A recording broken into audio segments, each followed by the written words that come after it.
Good afternoon, this is Rich Nelson with Allendale coming to wrap up commodity comments. Today is Thursday, January 26th of 2011. Obviously, we did have a much stronger start today on the grains here. Quite a few things lined up which were helpful.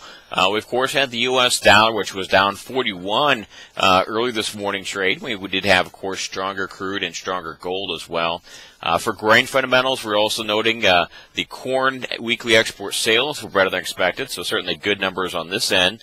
And third thing to point out, of course, was the carryover support from this whole Russian grain export tariff story here.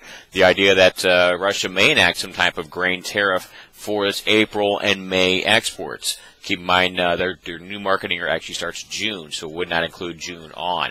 But overall, actually great news as far as good supportive news for grains today, but they were not able to hold it, at least on the corn. We have the March contract, last trade, not a settlement, but the last trade did finish up 1 cent here on the March there. Keep in mind this morning, soon after the open, they were trading as much as 11 cents higher. So you can certainly call this a little point of concern here, maybe a little point of rejection to point out. Beans did hold pretty firm, up 9 cents by the close. Wheat also held pretty firm, up 11 3/4 cents. So it was a quarter that did have some weakness.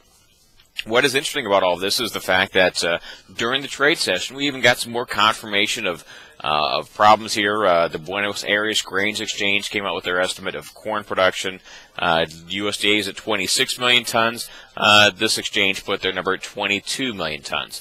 Now, that's not too much of a surprise because the previous two estimates before these guys came out were actually right around that 21 million ton range anyway. So this corn number was not a surprise here.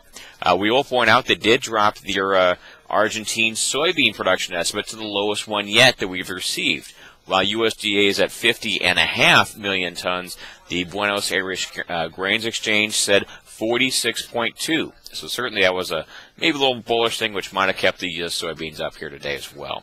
Last thing as far as wheat, interesting to see the fact that stories suggest that U.S. wheat is now very competitive compared to other wheat around the world. So that may also be one thing to look at here in the future. We'll be watching to see if that actually translates into any export sales or not.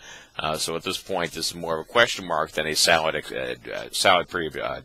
note of excitement here. As far as livestock, cattle down $1.12 on the April contract. We just started out kind of mixed a little higher, but we're not able to hold it here, certainly by the end of the trade. One key thing we got to point out is the fact that packers are running now on 2 weeks of lower kill levels here. So far through this week, through Thursday, the kill right now is running 20,000 head under last week, or actually 20,000 head in the same week last year. So we do have packers running the kill lower. They are going to be much more competitive and much more resilient as far as cash cattle buying this week as well. Bids right now 122, asks way up at 128. So it looks like these cattle feeders may look at steady, if not actually lower, cash trade here at some point. Keep in mind, we can't call this cattle market a done deal just yet. We do have the cattle report, also called the cattle inventory report. That's going to be lined up here tomorrow at 2 o'clock. That should show some good news as far as the long-term picture on supplies for the cattle industry. Over on hogs, down 142. Really a really tough day here for that April contract. Key things we're looking at there, the fact that cash pork has not been rallying with cash hogs in recent days. Some people suggest that pork packers, which are now in negative margin territory, may be a little more active in trying to cut the kills here and trying to change this wholesale pork to cash hog spread. We will point out that the kills today, 422,000 head, were under some estimates of anywhere from 424 to 428. So it looks like pork packers are being more active in cutting kills here than the cattle guys have been here in previous months. But obviously quite a lot of excitement as far as overall for the grains and livestock trade here today. One thing we'll point out is for long-term planning, long-term markets, long-term price projections on those issues, we do have our conference manual for you guys who were not able to attend in person.